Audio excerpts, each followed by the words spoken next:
রে, মনে হচ্ছে বিল বিল কষতেছে। শালা আগের মাসে এত বিল আইছে, এই মাসেও বিল আসতেছে। চাপ নিচে এসে বিল কষে দিয়ে চলে যাচ্ছে। ওই যে দেখি তো ওখানে কি করতেছে। শালারে আজকে কোনো রকম পায়তারা করলে ঠেঙাই ছেড়ে দেবো আজকে। ওর কপালের মুক্তি ঠেঙাই ওখানে নিয়েছে, ঠেঙাই দিয়ে নি। এই মিটারেই তো আগের মাসে টাকা দিইনি, তাহলে এই মিটারটা কাটিয়ে দিই। টাকা কাটিয়ে যখন দেবো এখন আবার জোড়া লাগাতে 500 টাকা নিবানি যাবে না, একটু লাভও হবে না।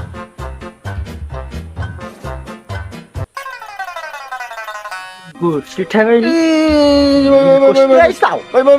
বিল কষতে আইসাও সামনের মাসে বিলের मैं गिरा होया बंदा जमानी